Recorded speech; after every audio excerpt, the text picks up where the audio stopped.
The lure of the sea has beckoned man for centuries.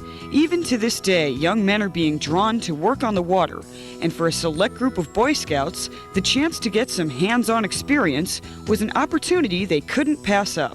I'm Jimmy Zatwarnicki. I'm the skipper of Sea Scout Ship 228. I remember years ago when my mother and father took me down to South Street Seaport in Manhattan. I went aboard the tall ship Peking, and I saw the movie Around the Horn for the Mast, with the captain's dog running around biting the sailors on the leg, and sailors scurrying up and down the masts, and the ship going around Cape Horn through the seas. And I came down the gangway and I told my mother right then and there, I said, I want to be a sailor when I grow up.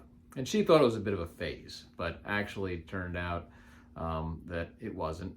And when I was 12 years old, though, I really found my true love. And when I walked aboard the Sea Dart for the first time, and I found the Sea Scouting program. That was almost 30 years ago, if you believe it. I don't. And to this day, I still say that's the one thing that was the key to my success in my career and all the joys that I've had in my life. It gave me the avenue that really allowed me to, explore new things, get outside of the small town I lived in, and really be myself for the first time, on my own, in a new and exciting place. Even at a young age like that, I really knew where I wanted to go, and I found it through the Sea Dart and through the Sea Scouts. I spent almost every weekend of my high school career on the Sea Dart, and when I went to college I found by sailing around with the Sea Scouts, SUNY Maritime. I got my third mate's license, and I pursued a career at sea, and I sailed from third mate all the way up through master of unlimited tonnage vessels.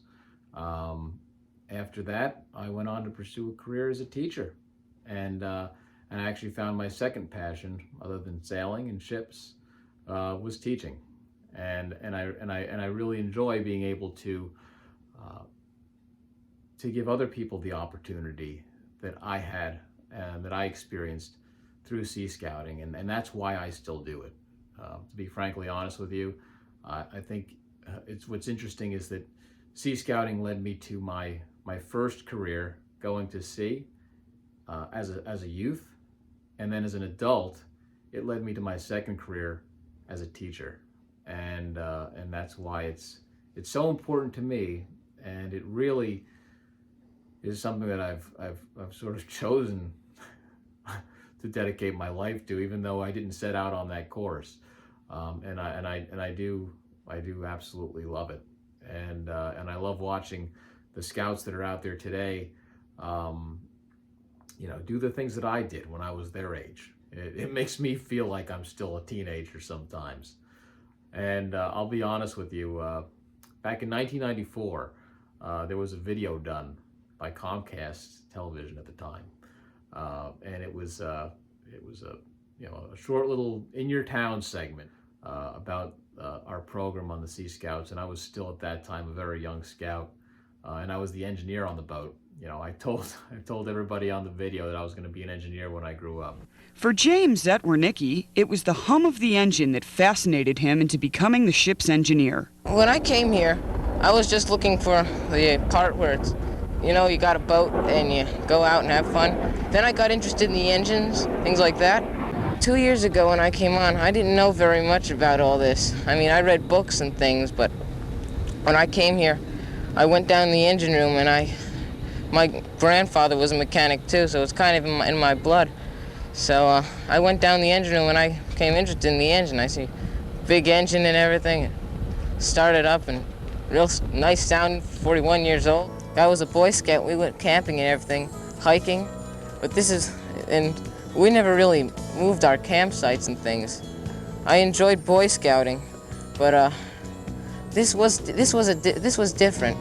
It had something about it. You could go more places, and you're moving. and it's an experience like can't get very many other places. Well, lo and behold, I actually decided to go with the deck side of the house because, it's better for my tan. But I wound up sailing on the deck side and sailed all the way through to captain and on unlimited tonnage vessels. And, I really was able to, try everything and find my right path through Sea Scouting. And that's why it's so important to me and why this boat's so important to me. And the program is so important to me because it gave me everything, and I just like to try and make sure that it's going to give something to someone else too, the way it gave something to me. And in that video in 1994, there's one thing that always resonates with me, and it's when my skipper, John Nolan, who passed away in 2010, that he says, and I hear over and over again, whenever I'm on that boat, is he says that if doing what we do here it changes one scout's life for the better, then it's worth it. And I've seen that time and time again for countless scouts over the last 30 years. And I'm sure anybody who's been on board the Sea Dart will attest to that. It's a special place, and it's a special boat, and it's a special program. And I hope that you would come join us, sail with us, and support us in any way you can. The memories are when some of these boys come back and they're grown men with families and tell you what Sea Scouting done to them for life. That's the stories you hear. And that's the stories that are worthwhile. Even if it's one boy only. It changed his life for the better, it's worth it.